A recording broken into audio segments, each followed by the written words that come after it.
Sejam muito bem-vindos e muito bem-vindas ao podcast Dermato Papers. Aqui conversamos tudo sobre dermatologia. Eu sou Cláudia Ferraz. Eu sou Virgínia Paiva.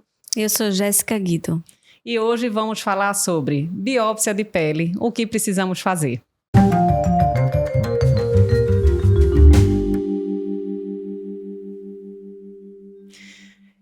Boa tarde a todos. Eu estou aqui conversando com duas colegas que fazem bastante biópsia de pele e a gente entende como dermatologista que é uma realidade de fazermos muito esse exame para complementar muitas vezes diagnóstico ou prognóstico ou fazer diagnósticos diferenciais. Apesar da pele ser um órgão extremamente acessível para a biópsia, a gente tem que ter muito critério em indicar ou não indicar uma biópsia, né? Porque a gente simplesmente não vai retalhar qualquer paciente e deixar alguma cicatriz inestética. Então, o primeiro passo que a gente tem que julgar é se realmente essa biópsia é necessária. E isso faz parte da nossa rotina em consultório, em qualquer ambulatório. E aí, o primeiro passo é, durante uma consulta, se você decidiu fazer uma biópsia, o primeiro passo que a gente tem que fazer é explicar ao paciente o motivo e a importância de realizar essa biópsia. E explicar para ele, né, Virgínia, que se a gente decidiu fazer uma biópsia, não é simplesmente porque a gente suspeita de câncer, porque os pacientes têm muito esse temor. Como é que você faz no dia a dia?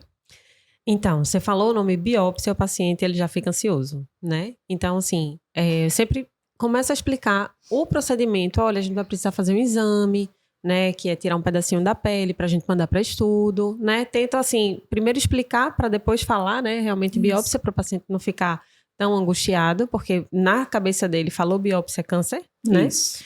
E explicar todo o procedimento que vai ser feito e o porquê que a gente vai precisar fazer aquela biópsia. Isso. Né? Explicar que na dermatologia as patologias elas são muito semelhantes às vezes, né? Às vezes doenças autoimunes são muito parecidas com doenças inflamatórias. Às vezes a gente precisa ver se naquela lesão tem algum micro-organismo, então a gente vai precisar mandar para exame para poder saber. E explica direitinho que no fim acaba dando tudo certo. Pelo menos reduz a ansiedade dele, né? E além de dizer o objetivo, a gente tem que dizer como. Como é que você faz, Jéssica? Como é que você geralmente explica essa dinâmica do procedimento ao paciente? Eu gosto de explicar sempre que ele vai ser anestesiado, então o procedimento é um procedimento indolor, né? É um procedimento que pode ser realizado no consultório, eu também explico, porque muitos acham que precisam ser internados. Então, na pele, a gente tem essa facilidade de, durante a consulta mesmo, realizar a biópsia. E biópsia, por exemplo, a gente não precisa nem de exames laboratoriais, né? Então, a gente sabe que a biópsia é um procedimento que a gente vai tirar um pequeno fragmento apenas e aí a gente consegue fazer no consultório mesmo de forma tranquila. Até de imediato, né? Se o paciente não usa nenhum anticoagulante, antiplaquetário, enfim, você pode realmente decidir e, se tiver acesso e condições, realizar até no mesmo momento uma biópsia incisional, uma biópsia pequena para diagnóstico. Então, a gente esclarece isso. Se o paciente tiver condições, a gente já faz muitas vezes até na hora, né? Naquele momento. Eu gosto muito também de explicar a ele que vai ficar uma cicatriz pequena. Daí, com o que Virgínia falou, da importância de saber bem indicar a biópsia. Isso. Né? Porque a gente vai realmente deixar uma pequena cicatriz, mas vai ser necessária para a elucidação e para a melhor conduta do paciente. Isso. E outra coisa interessante é que a gente tem dois polos, eu acho, né? Para procedimentos em pacientes de consultório. Um deles é quando ele não pretende retirar nenhuma lesão e tem essa ansiedade quando a gente propõe uma biópsia. O outro é quando ele vai remover algum sinal, algum pólipo, porque ele se incomodava, ele vai lá e pergunta: doutora, tem que levar esse fragmento para biópsia? Então, a pergunta é: vocês acham que todo e qualquer fragmento de pele precisa ser analisado por histopatologia? Não, nem todo, né? Aquelas lesões assim que são clinicamente, a gente olha e tem certeza da benignidade, né? Ceratose seborreicas, acrocórdons, cistos epidérmicos, não tem a necessidade da gente mandar, até para reduzir também custo e ansiedade do paciente, né? A gente tendo a certeza clínica de que é uma lesão benigna. Isso, né? Então sempre avaliar custo-benefício, seja em consultório e mais ainda em ambiente público, né? Porque a gente sabe que os insumos são limitados, então a gente tem que julgar o que é que vai agregar ter esse resultado anatomopatológico. Isso é bem importante. Exatamente, não encarecer o sistema, né? Saber bem indicar. E existem algumas situações que a gente pode ter ainda uma certa dúvida, acreditar que a lesão é benigna, mas até com dermatologistas experientes a gente titubear e ficar com algum receio, né? Quais seriam essas situações? Geralmente quando a lesão ela é pigmentada, Isso. né? Lesões pigmentadas, né? a gente tem a orientação de enviar para histopatológico, mesmo quando a gente olha, a gente avalia pela dermatoscopia, parece uma lesão benigna, mas estudos foram feitos e mostraram que mesmo os dermatologistas mais experientes podem errar, né, no diagnóstico. Então, nesses casos, tem que mandar sim para o histopatológico. E lesão recente, né? Isso. Essas lesões, assim, pigmentadas de início recente, a gente tem que pecar por excesso mesmo, pedir o exame padrão ouro, que é o exame histopatológico. E é uma coisa que eu gosto muito de lembrar, que biópsia é o procedimento cirúrgico. Isso, não é análise, né? E o estudo que a gente pede, o exame que a gente pede é o estudo anatomopatológico, né? Que algumas pessoas confundem. E aí é importante muito para a gente definir mesmo entre uma doença que dá muita mortalidade para doenças que, graças a Deus, o prognóstico é melhor. Isso, então até nevos, né, sinais, né, nevos que o paciente diz que, doutora, eu tenho há 20 anos, mas tem aquele componente pigmentado que você não conhece o paciente de antes, e muitas vezes a gente envia para ter uma certeza absoluta de que aquilo não se trata de nenhuma malignidade, né? A ideia é essa. E como você disse, biópsia é o procedimento, a análise do fragmento anatomopatológico é pelo patologista, né? Por isso que são as duas coisas distintas que a gente tem que diferenciar, especialmente para o paciente. E a gente até que tem muita interconsulta, que trabalha com colegas de diversas especialidades, a gente sempre tem que julgar a real necessidade de biópsia, né? De avaliação histológica daquela lesão. Então, a primeira pergunta, quando a gente está discutindo um caso ou, né, com um paciente de difícil diagnóstico ou condução, é avaliar se essa biópsia, de fato, vai agregar alguma informação ou mudar a conduta daquele paciente, né? E aí, é a real interpretação. Para que a gente vai fazer essa biópsia de um paciente? Como é que você costuma julgar, Virginia? Quais são os objetivos da biópsia de pele? Então, é aquilo que a gente já estava conversando. Primeiro vem a consulta, né? Então, quando algum colega precisa que a gente veja, a gente primeiro vai avaliar o paciente, a gente vai ver se a gente tem alguma dúvida, né? Se vai precisar realmente de um histopatológico para poder definir. E se a gente acha que sim, o paciente tem lesões ali que dá para a gente fazer uma biópsia e ter um bom resultado, né? Às vezes o paciente não tem as lesões características, né? Às vezes o paciente está com infecção secundária, então primeiro a gente precisa tratar com antibiótico, né? Para poder realmente ter um sítio que você vai fazer uma biópsia e ter um bom resultado. Não adianta você pegar qualquer fragmento. Exatamente. Né? Muitas vezes esse tempo, né, de encaminhamento do colega de outra especialidade para a gente, às vezes a lesão mudou, ou a lesão evoluiu, ou se é uma lesão, se são doenças muitas vezes que passam por remissão e exacerbação, quando chega até a gente não está numa fase boa de biópsia. E a gente tem que explicar ao colega médico, olha, chegou num padrão já em evolução, se a gente for fazer uma biópsia não vai demonstrar nada que vá agregar diagnóstico ou conduta. Então, assim, às vezes a gente diz, não é o momento, se o paciente tiver nova exacerbação, surgirem lesões novas, bem características, encaminha, a gente faz o encaixe, dá um jeito, e aí flagra exatamente o momento correto da avaliação. Por exemplo, exemplos simples que eu vou dar aqui. Por exemplo, uma dermatite de contato. Às vezes a pessoa, o médico não dermatologista, acha que se a gente realizar uma biópsia, a gente vai ter um resultado que vai dizer qual é a etiologia daquela dermatite de contato. Um outro exemplo, isso não é verdade. Um outro exemplo são as púrpuras palpáveis. Não, a gente vê clinicamente que é uma vasculite. A gente está diante daquilo, mas se não é uma lesão recente, não cabe muito a gente realizar naquele momento. Então, aguardar. Se a lesão está infectada, se a lesão está infectada, vai ter um infiltrado de neutrófilo ali no histopatológico que vai atrapalhar toda a formação do outro infiltrado que vai ajudar o patologista a ajudar. Então, a gente muitas vezes precisa tratar essa infecção primeiro, às vezes com pomadas de antibióticos e cremes, para depois poder realizar o procedimento, né, a biópsia.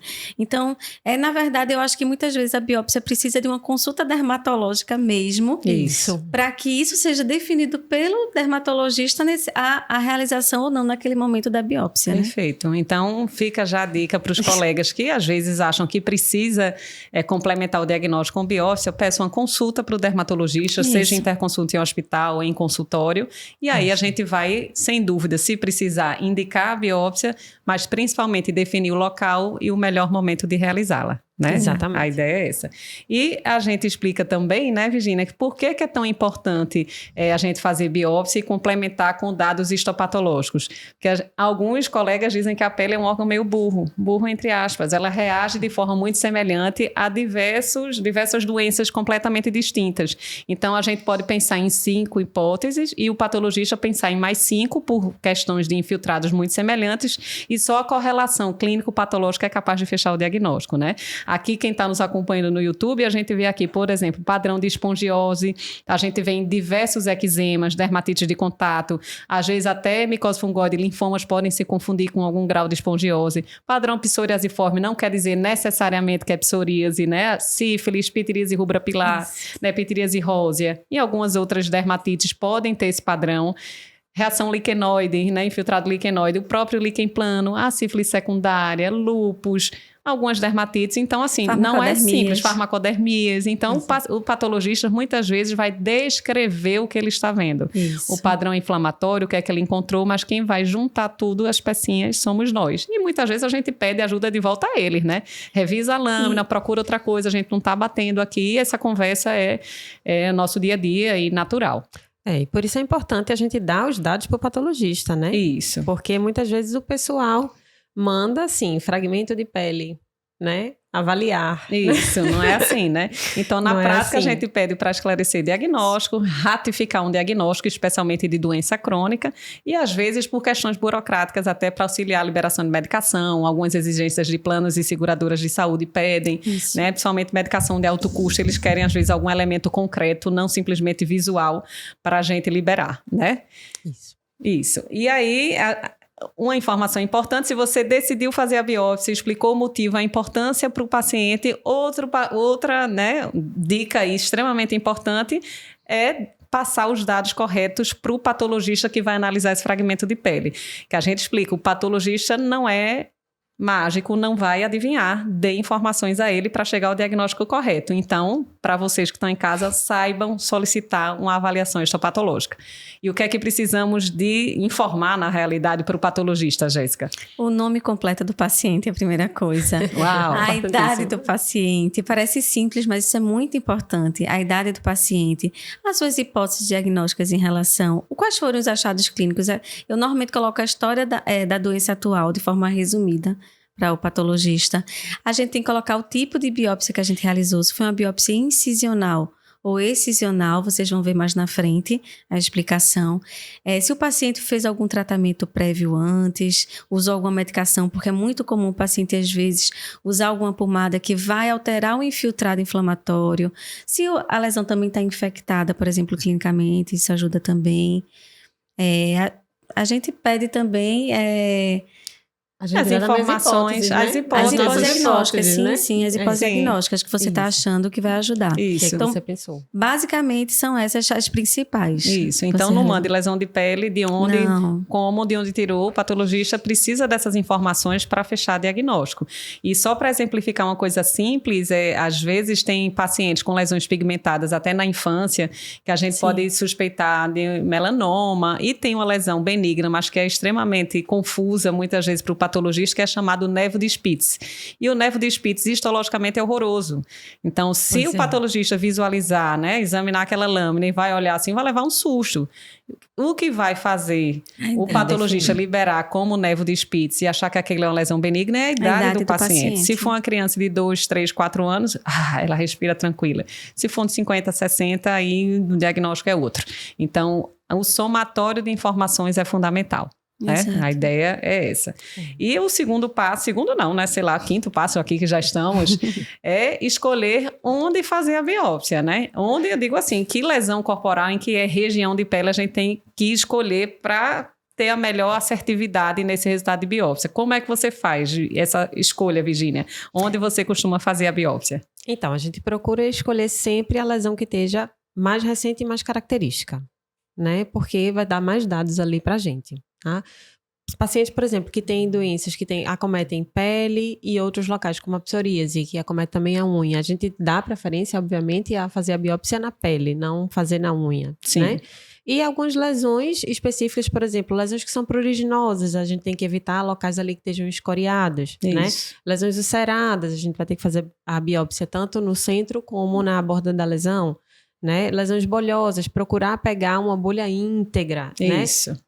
Pegar a lesão completa, se não for possível, tentar pegar a região perilesional, né? Isso. Para poder realmente o patologista poder avaliar direitinho. Exatamente. Né? Lesão despigmentada, né, de vitiligo. Às vezes você tem que pegar o centro da lesão. Se você pegar uma periferia, pode ser confuso você determinar. As úlceras, por exemplo, né, também que a gente tem que pegar a borda também, borda pegar e centro. E no caso de lesões pigmentadas, principalmente no caso de vitiligo, é importante também você mandar um fragmento da pele normal. Isso. Né, para o paciente, para o patologista poder realmente comparar.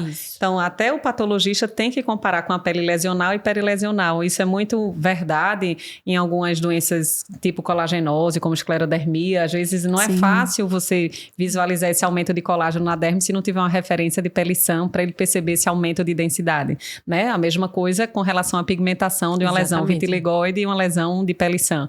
Então, às vezes, você tem que pegar um pedacinho, uma areazinha de cada para essa avaliação ser mais correta. E tem também casos que a gente tem que fazer mais de uma biópsia. Exatamente. Então, por exemplo, pacientes que têm suspeita de linfoma cutâneo, a gente normalmente faz 3 biópsias. A gente tem que explicar ao paciente, vou precisar tirar fragmento de 3 áreas diferentes. Pacientes que a gente normalmente vai...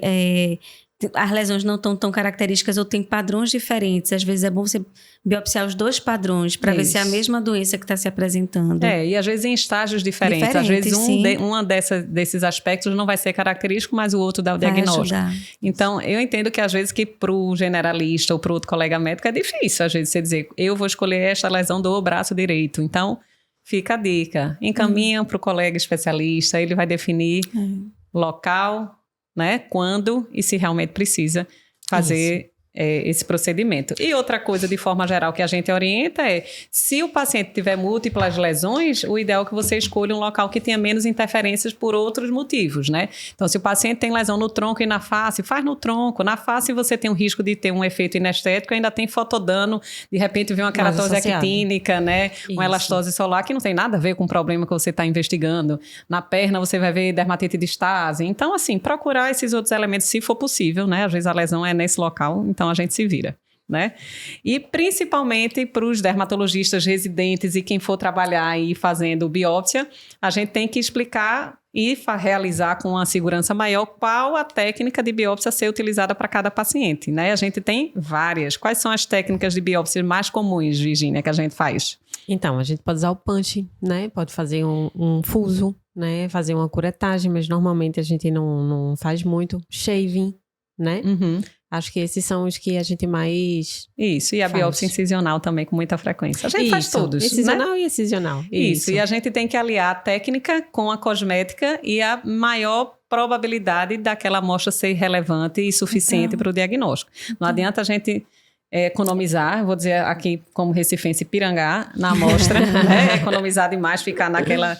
né, economia para não gerar cicatriz, o paciente tem que fazer 2, 3 abordagens, exatamente. Não tem sentido nenhum. Então, você tem que pensar que ser uma vez só, de preferência única e resolutiva, se for possível, né?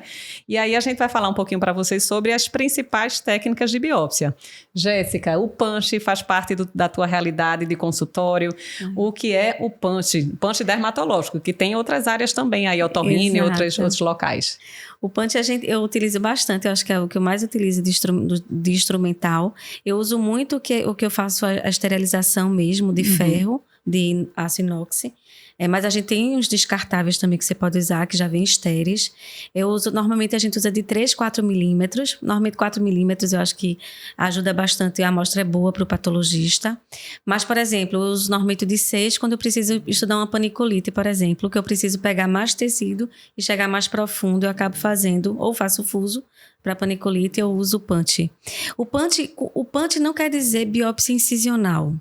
O punch quer dizer que a gente vai tirar um fragmento. Por exemplo, se eu vou tirar um sinal, um nevo muito pequenininho, eu posso tirar ele inteiro e isso ser um procedimento incisional. Mas algumas pessoas acham que punch sempre é biópsia incisional, né? Então a gente precisa Quase sempre, na maioria. A maioria das vezes, mas se você tirar toda a lesão, na verdade você está excisando ela. O que mais utilizo é punch mesmo. Utilizo bastante. Punch 4 acho que é o principal, 4 né? Na nossa certeza, rotina. não que a pode gente faltar. Não, a gente usa pra quê, Virginia? Um punch 4? Pra quase todas as patologias, na verdade, né? Eu acho que... Doença inflamatória, doença, né, infecciosa, pápula, mancha, racha. Então, serve para tudo, né? As úlceras, Os punches grandes, né, são realmente utilizados para lesões mais profundas. Então, paniculite, lesão inflamatória profunda, né? Um eritema nodoso, uma coisa assim. Isso, às vezes lesão nas buloses, né? Se a bolinha for um pouquinho maior, a gente pega um punch maior para não fazer um fuso. Para tentar mantê-la íntegra, né? Isso, a lesão íntegra. Isso, também é uma dica importante. Então, o punch, para quem não conhece, para quem está acompanhando no YouTube, parece uma canetinha cuja ponta é cortante e a gente tenta aplicar sobre a superfície da pele com algumas dicas para facilitar a sutura, né? Depois a gente dá o ponto aí para fazer a coaptação das bordas. Que dica é essa, Virginia? Me conta. Então, quando a gente vai fazer uma biópsia, a gente, obviamente, vai pensar na cicatriz do paciente, né? Então, tentar pegar a menor amostra que for possível, né? Claro, sem pirangar, como diz Claudinha. E quando a gente vai fazer essa biópsia, a gente anestesia, né? E a gente vai fazer um estiramento da pele para poder usar esse punch fazendo pressão na pele, né? Depois de retirado o fragmento, quando a gente solta a pele que estava estirado, essa lesão circular, né? Ela acaba ficando quase um fusozinho. Ovalada, né? E fica mais fácil. E aí fica mais fácil da gente ver a direção, para fazer uma sutura mais estética. Né? Pra gente ter uma cicatriz mais estética. Então, a tendência é a gente esticar a pele, ver para onde estão puxando as linhas de força e facilitar realmente, esticar essa pele, né? Inserir o punch e facilitar, porque quando soltar, já vai estar indicando mais ou menos o local de sutura. E esticar também ajuda porque a pele é bem móvel, né? Então ajuda você a estabilizar para você conseguir. Principalmente se for no abdômen. E você vai fazer até sentir que perdeu a resistência, né? Por que no abdômen é difícil, Virginia? Diga aí o que é que já aconteceu na nossa prática. Gente, a gente paga mico também. Conte aí pra gente o que é que já aconteceu fazendo biópsia em abdômen de gordinhos. Vá.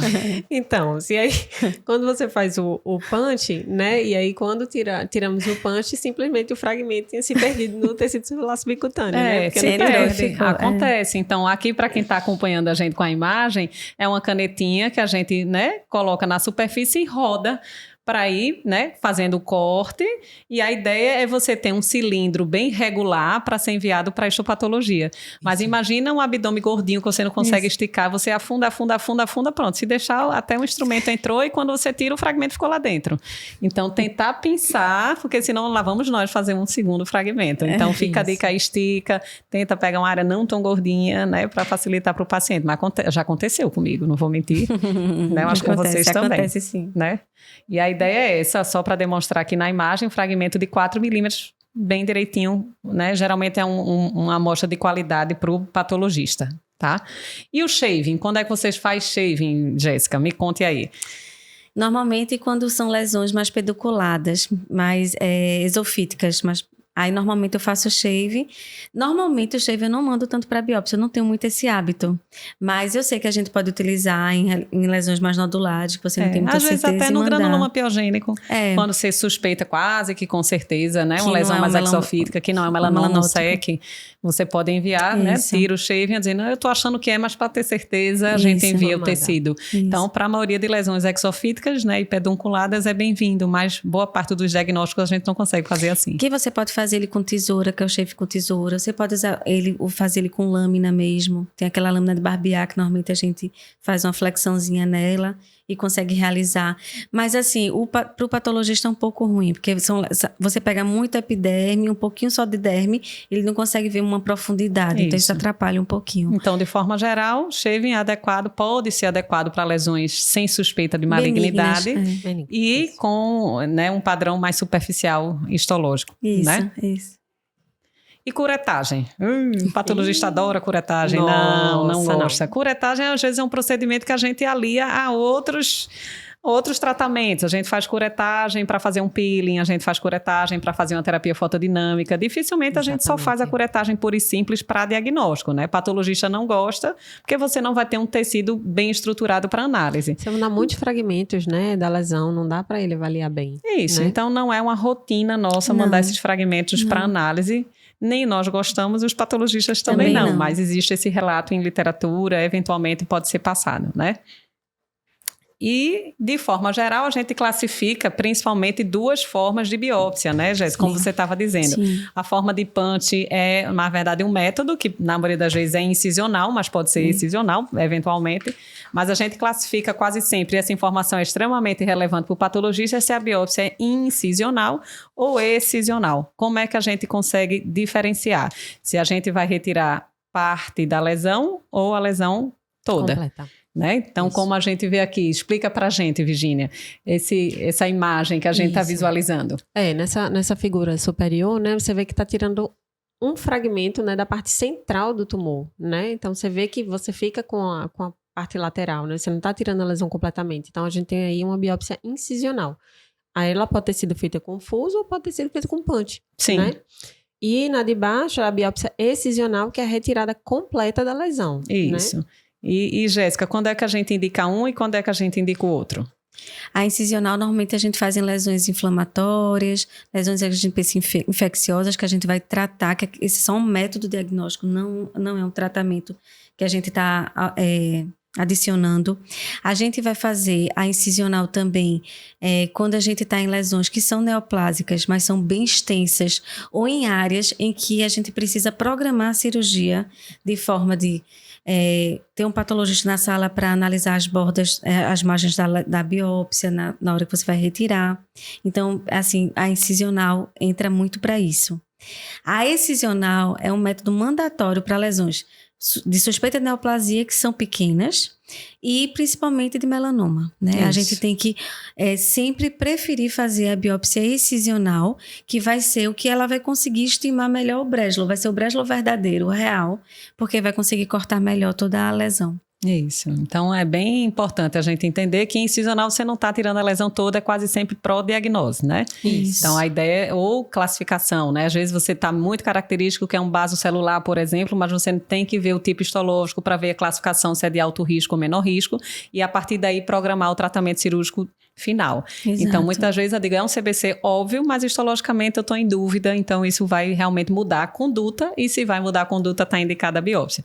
Agora, se for um CBC nodular pequenininho na bochecha, como é que você faz? Biópsia incisional ou excisional, Virgínia? Excisional. Vamos resolver, né? diagnóstico e tratamento tira. num passo só, né? Então, muitas vezes, se a gente puder aliar as duas coisas, isso é bem-vindo, tá? Então, aqui na imagem, a primeira é uma lesão tumoral, né, em placa, como a gente visualiza aqui à direita, uma suspeita de tumor, mas é uma lesão grande, a gente não tem condição de tratar sem classificar nem diagnosticar, então foi realizada uma biópsia incisional em fuso para depois fazer o tratamento. Já aqui nas outras lesões foi a biópsia excisional, pode ver aqui já bem determinada, né, a margem do tumor e a remoção completa da lesão. Então, a ideia é essa. E existe uma dica prática, que não só para nós, como para diversos colegas, para realizar a biópsia excisional para um efeito estético um pouco melhor. Qual seria essa dica que a gente pode deixar aqui para os colegas? Então, a gente faz essa biópsia geralmente em fuso, né? E o ângulo, né, desse fuso, ele tem que ser inferior a 45 graus, tá? Porque aí você consegue fechar, né, fazer uma sutura e deixar uma linha que fica, assim, mais estética. Isso. E aliado a isso, você faz a regra do terço, né? Isso. Você faz a lesão, faz um terço para a direita e outro terço para a esquerda. Isso. Então, você aqui faz. também na imagem, ó, se a lesão é mais ou menos essa área central, você vai ter que o terço central aqui e você vai prolongar para terços laterais numa inclinação aqui do fuso, né, menor que 45 graus, isso vai facilitar a coaptação da borda, sem ficar aquela orelhinha, sem ficar papudo, enfim, um resultado estético mais positivo. Então, de forma geral, a gente tenta fazer assim, se não for precisar de retalhos, enxertos, coisas maiores, né? Então, aqui só para demonstrar, dá uma resumida aí, Jéssica, para gente, para quem acompanha no YouTube, por que a gente escolhe, às vezes, um shave, uma biópsia em punch, uma biópsia incisional em fuso, o que é que vai vir de diferente para o patologista, Jéssica? É justamente a amostra, né? Isso. É o tecido que a gente vai conseguir mostrar para ele. Então, se a gente tá olhando aqui, essa é uma imagem de um histopatológico, tá certo? E aí o shave, a gente vê normalmente que tá pegando um pouquinho, tá pegando a epiderme, um pouquinho da derme superior, superficial. E aí, quando a gente vai para o punch, a gente vê que pode conseguir até chegar um pouquinho perto, dependendo do tipo do punch, o número do punch. Um pouquinho pegar no tecido celular subcutâneo, mas ele pega mais derme e epiderme. Isso. E aí, quando a gente vai para uma biópsia mais profunda mesmo, normalmente o fuso a gente consegue, com louvor, fazer isso, ou com punch 6, mais ou menos. Aí a gente consegue pegar uma amostra bem representativa do tecido celular subcutâneo. Isso ajuda bastante o patologista. Exatamente. E além, conseguimos tirar o fragmento, fizemos a sutura, onde colocar esse fragmento, né? Como manusear e conservar esse fragmento. Isso é, acho que a gente responde isso todo dia, né? Para residente e para quem está fazendo procedimento. Doutor, eu coloco aonde? É no formol? Eu digo, fica a dica aí dessa tela. Vai estar aqui uma tabelinha para quem quiser acompanhar no YouTube. Acho que eu vou até colocar depois aqui nos stories para vocês virem também, tá? Então, quais os cuidados que a gente tem que ter de forma geral no manuseio desse fragmento? Primeiro cuidado, na hora que você vai pegar o fragmento, né, gente? Evitar transfixar esse fragmento. Evitar pegar com pinças que sejam muito grosseiras para não amassar esse fragmento, né? E imediatamente, quando você tira o fragmento, já colocar direto no frasquinho com a solução adequada para o exame que você quer. Isso. Né? Porque varia. Isso, a biópsia, como a gente diz, é a realização do procedimento para retirar o fragmento. O que é que você vai fazer com aquele fragmento é outra coisa, né? Na maioria das vezes a gente encaminha para o patologista para avaliação histológica, na maioria das vezes hematoxilina e eosina para começar, né? Mas a gente pode mandar esse fragmento de biópsia para outras análises também. Quais seriam outras análises, Jéssica, que a gente pode mandar? A gente pode mandar para a cultura de fragmento, né? É uma coisa que a gente faz quase toda semana, eu acho, praticamente. A gente pode mandar também para fazer imunofluorescência. A gente também manda. Isso. A gente pode fazer PCR. Exatamente. Para pesquisa de cadeia. Isso, de algum micro-organismo, né? Alguma procura de DNA. Isso. Então, a ideia é, na prática, a grande maioria dos fragmentos são enviados para histopatológico. Então, a gente envia isso no formol a 10%. A 10% tamponado. E outra coisa muito importante, que as pessoas também economizam. Hoje eu estou bem econômica. No volume. Lá vou eu, já estou bem pirangueira, né? Então, a pessoa economiza no volume também. Então, tem um fragmento de 1 centímetro, o povo quer colocar super apertadinho na garrafinha. Eu digo, gente, não é o gênio da lâmpada, não. Pode colocar um volume. Então, a maioria das recomendações de literatura pedem para colocar que o volume seja relativamente proporcional a 10 vezes o tamanho da peça, pelo menos. Às vezes tem gente que pede até mais. Então, aumenta o potinho e aumenta a quantidade de formol, por favor, né? Agora, nem tudo vai em formol, né? Então, para a gente realizar cultivos bacteriológicos ou de micobactéria ou micológico, a gente não põe em formol. A gente põe em quê? Soro fisiológico. Então, na maioria das vezes, soro fisiológico. Então, quem tem consultório, faz procedimento, diferenciar bem, né? De vez em quando colocam errados e mandam os fragmentos errados, separar o que é soro, separar o que é formol, para não ter confusão e você ter negatividade dos achados e não entender o porquê. Identificando, né? Esses potes precisam ser identificados, qual é a solução, o nome do paciente, o fragmento, para poder ser levado para o laboratório. Isso, até porque, por exemplo, a imunofluorescência direta é um meio que a gente normalmente não usa muito, né? Que é o meio de Mitchell. Então, assim, realmente deixar bem identificado para você não poder trocar na hora. A questão de imunofluorescência direta, que a gente está procurando o depósito, né, de anticorpo, de C3, de forma geral, imunoglobulina, a gente tem que tentar fazer no meio de Mitchell. O meio de Mitchell, onde você tem até 4 dias para enviar para análise correta no laboratório. Se for, digamos, em soro normal, você tem 1 hora. Gente, no trânsito da realidade das capitais do Brasil, pelo menos, você não chega. Não chega, não tem condições. Então, não vamos desperdiçar. Se você tem um bom fragmento, tenha esse meio também adequado, que é um meio mais hiperosmótico, então, para não perder a oportunidade de chegar um paciente com ambulose, uma condição autoimune, e a gente não conseguir estudar de forma adequada, né? Então, só para fechar, Jéssica, resume aí quais os meios de conservação de amostra, para quem está nos escutando. Na tabelinha. Certo. Então, quando a gente vai mandar para o estudo anatopatológico, a gente vai mandar no formol 10%, imunofluorescência direta, meio de Mitchell. Para cultivo, para qualquer micro-organismo, bactéria, fungo, você vai mandar no soro fisiológico. E quando você quiser pesquisar PCR na amostra do fragmento, formol ou soro. Vai depender muito do laboratório. Do laboratório. Isso, entrar em contato. Lá no HC mesmo, no seco, né? Na verdade, você não coloca. Exato, Então, é bom entrar em contato, né? No caso PCR, do PCR. Eu sempre entro em contato. Essa semana mesmo, a gente conversou, porque dependendo do laboratório, tem especialmente quando é e-mail de pesquisa, né? Às vezes eles tendem um método diferente. Então, o PCR dá uma ligada, né, para o laboratório que vocês costumam solicitar e ver qual o melhor meio de conservação. Uma coisa interessante é que quem não é dermatologista, muitas vezes o paciente tem uma lesão, eles gostam de, às vezes, tentar fazer um swab da lesão, ou tentam fazer uma aspiração de alguma secreção. E, às vezes, o mais fidedigno é você realizar um fragmento da pele. Então, também avaliar isso, né? A gente não faz só para o patologista, a gente também faz cultivo de fragmento, que aí ajuda bastante, né? Bastante, né? Nas infecciosas granulomatosas em especial, ajuda demais, Exato. Né? Então, a ideia é essa. Então, aqui ficamos com várias dicas e recomendações para quem faz biópsia ou pretende realizar. Se você gostou desse podcast, curte a gente, recomenda para os amigos e continue nos acompanhando. dermatopapers.oficial.